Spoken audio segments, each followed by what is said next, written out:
Welcome to Reddit Family Secrets, where trust shatters in an instant and the truth costs more than you ever imagined. If you crave stories that grip you from the first word and don't let go, hit subscribe and stay until the end, because what's coming will change everything you thought you knew.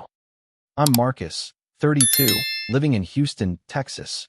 My girlfriend Rachel, well, ex-girlfriend now, is 28. We've been together almost 3 years, sharing my downtown loft for the past 14 months. The lease, the bills, everything ran through my name. She contributed when things aligned, which mysteriously never coincided with the first of the month. Last Thursday changed everything. Rachel didn't come home from her marketing job. No text, no call, nothing. By 7:30, I was concerned. By 8:15, I was worried. I called straight to voicemail. Texted, "Hey, you good?" Nothing. I waited. Made dinner. Ate alone. Tried again at 9:45. That's when my phone lit up. "I'm not yours. Stop checking up on me." I stared at those words until they blurred. No context. No argument beforehand. Just accusation dressed as boundary setting. And something inside me didn't break. It clarified. I'd spent 3 years translating Rachel's communication style, decoding her silences, apologizing for crimes I couldn't name. This sentence had the same DNA as every other time she'd made me the problem while avoiding accountability. So I typed back, "Understood.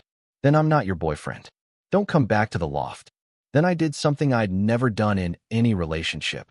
I called a 24-hour locksmith. "Before anyone comes for me, the loft is mine. I've paid every cent of rent since we moved in." Rachel's financial contributions were theoretical, promises made over wine that evaporated by morning. After the locks were changed, I turned my phone face down and went silent.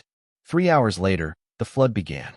Missed calls, voicemails, text messages that evolved from confusion to rage to panic in real time.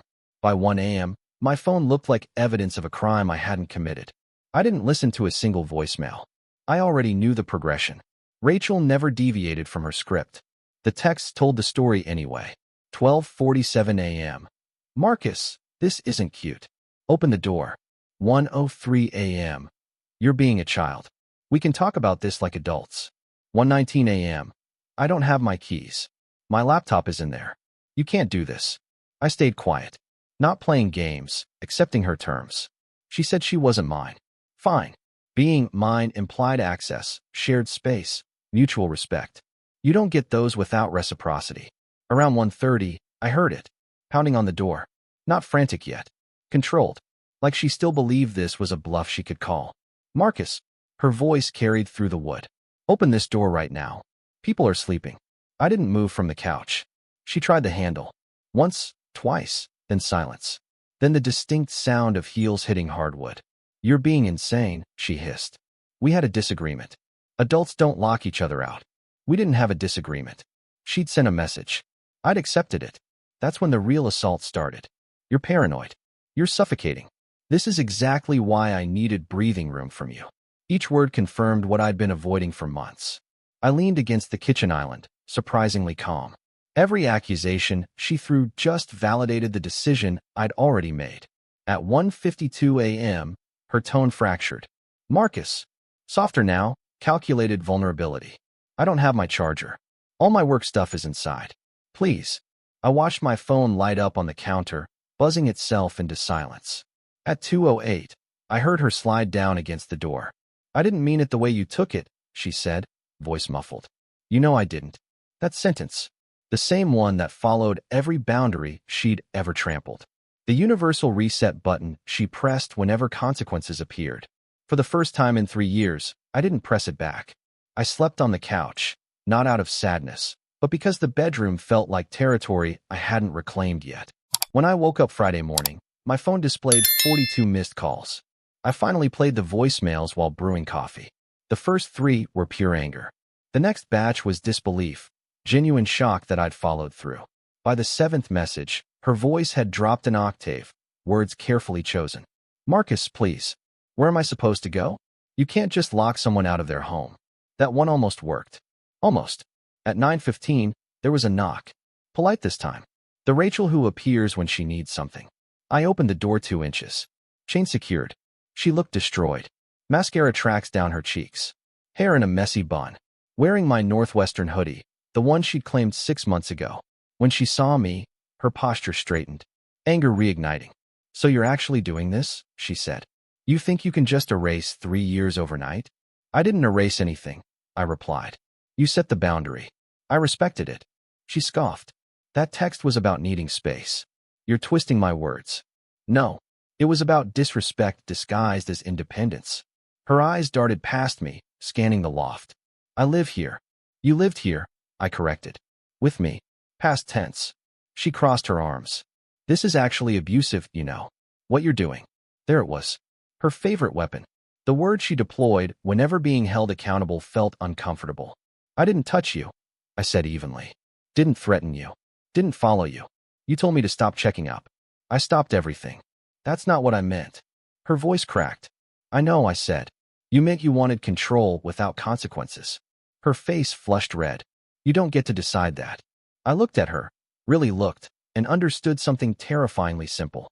I already had. She shifted instantly. Tears welled on command. "I just needed one night without you suffocating me," she whispered. "I didn't think you'd do something so extreme." I nodded. "That's the problem, Rachel. You never think I will." She stared, searching for the version of me that would cave. The Marcus who apologized first, who unlocked doors, who made her comfort my responsibility. She couldn't find him. That's when she realized this wasn't a scare tactic. Rachel didn't leave immediately. She stood in that hallway like the door itself was negotiable.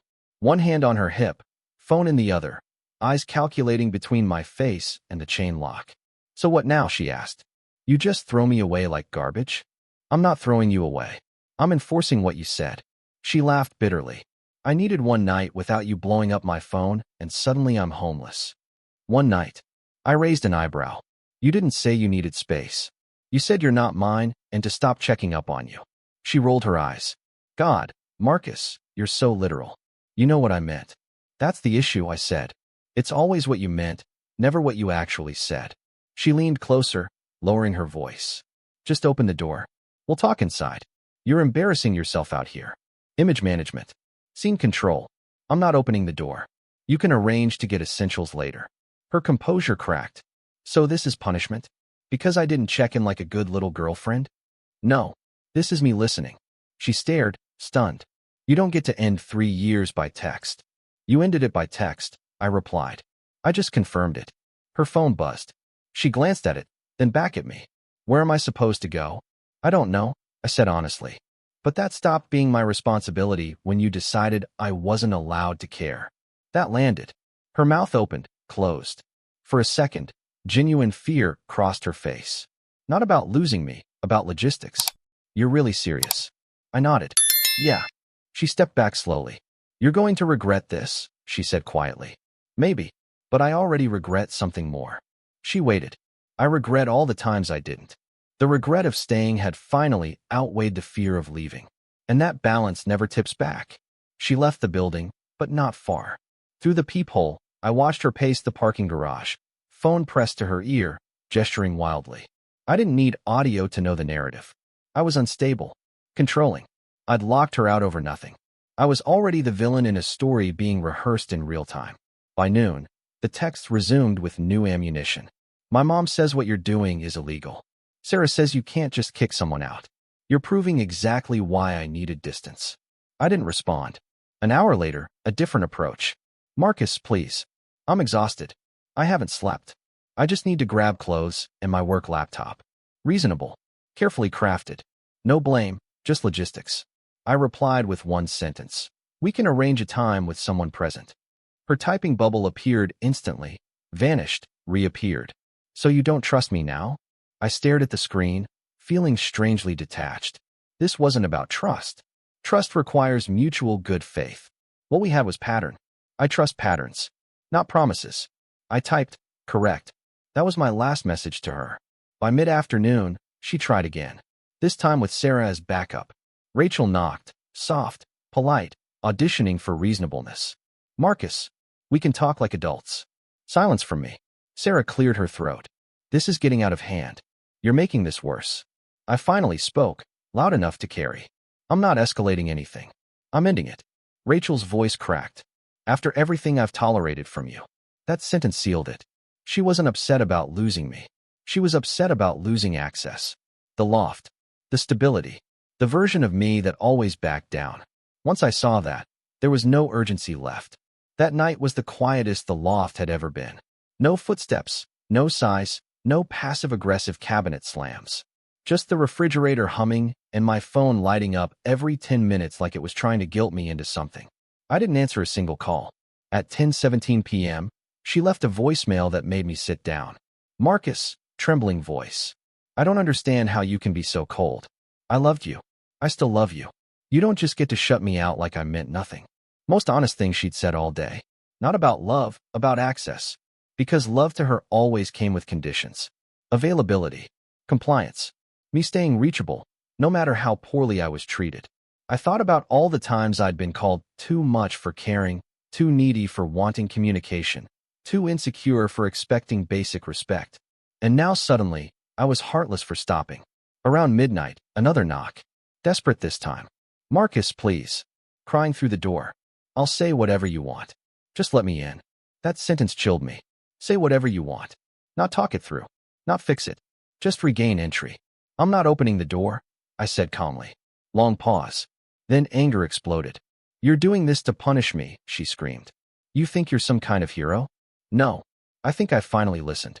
She sobbed loudly, slumping against the door. My chest tightened.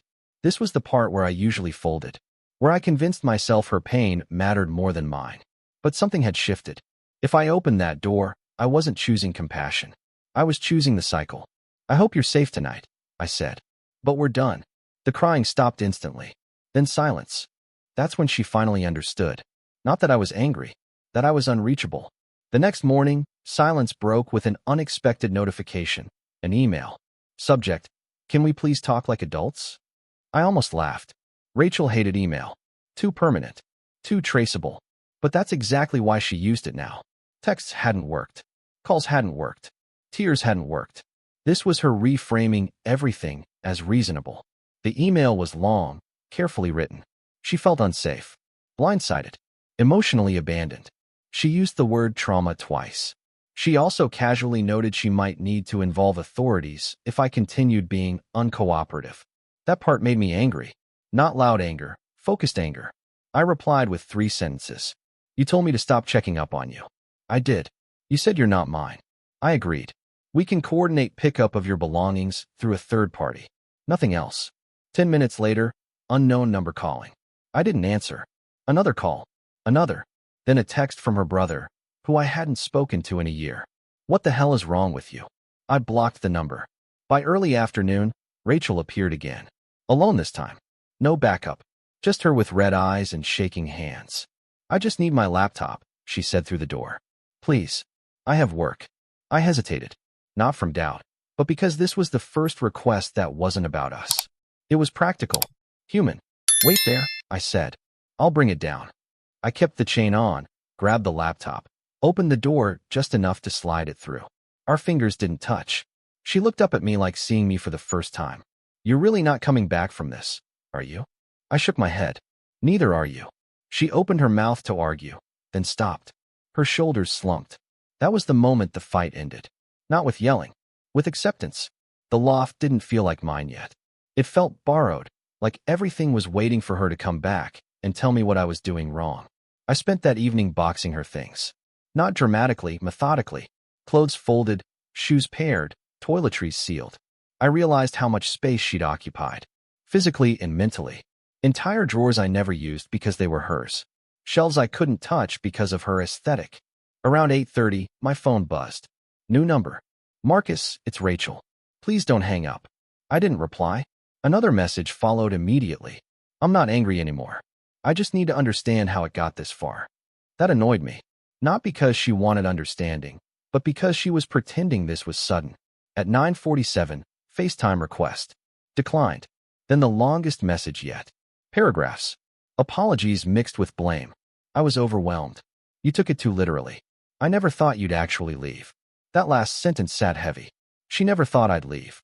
I realized how safe she'd felt treating me like an option. How confident she was that no matter what she said, no matter how dismissive or cruel, I'd still be there. Calling. Apologizing. Keeping the lights on. I typed a response. Deleted it. Typed again. Deleted that too. Finally sent one line. I meant what I said. Please stop contacting me. Typing bubble appeared. Stayed. Disappeared. Nothing. For the first time since this started. No calls, no knocks, no texts. Just quiet. And in that quiet, I felt something unexpected. Relief. The quiet didn't last forever. 2 days later, knock from the building manager. Awkward. Rehearsed. Rachel had contacted him, claiming she'd been suddenly locked out and needed access to retrieve essential items. Was there some misunderstanding? I didn't raise my voice. Didn't overshare. Just told the truth. We'd broken up. Lease was in my name. I was coordinating pickup through a third party. I showed him the text she'd sent. I'm not yours. Stop checking up on me. He nodded slowly. Said he'd note it. That afternoon, Rachel tried one last angle. Handwritten notes slid under the door. She never thought I'd actually abandon her. She was hurt, confused. Just wanted reassurance, not consequences. She ended with, I still believe we can fix this if you stop being stubborn. That line made me sit down because it finally clicked. She wasn't asking for repair. Not accountability. Reversal. She wanted the old version of me back. The one who'd hear stop checking up and panic. Who'd apologize for caring. Who'd unlock the door no matter how he was treated. I folded the note. Put it in a drawer. That night, I boxed the rest of her things. Everything left behind. Labeled clearly. Clean, neutral. No spite. As I sealed the last box, my phone buzzed. Unknown number. I didn't answer. For the first time, it didn't feel like restraint. It felt like closure. Yesterday was the first day no one tried to reach me. No new numbers, no emails, no knocks. Just a normal, boring Wednesday. I didn't realize how much I'd missed boring until it came back. I dropped the boxes at the storage unit we agreed on through Sarah. Didn't see Rachel.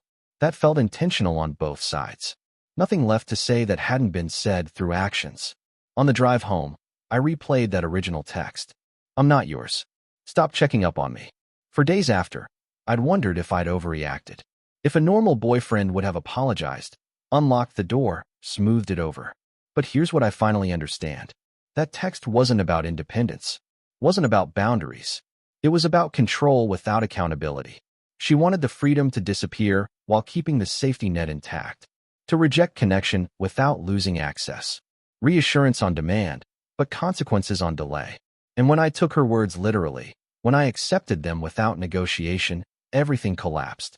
The anger, the tears, the panic. Not because she loved me so deeply, because she never expected me to leave. That realization hurt more than the breakup itself. I don't hate her. Don't even think she's a bad person. I think she got comfortable in a dynamic where I always chased clarity while she held the exit door open just in case. I closed that door. Not with yelling. Not with revenge. With silence. So yeah, I changed the locks. Stopped answering. I meant what I said. And for the first time in a long time, I don't feel like I'm waiting to be chosen. I already chose myself. If anyone's been on the receiving end of a stop caring, but don't stop being there relationship, I'd love perspective. Not looking for validation, just sanity. Because right now, the quiet feels earned.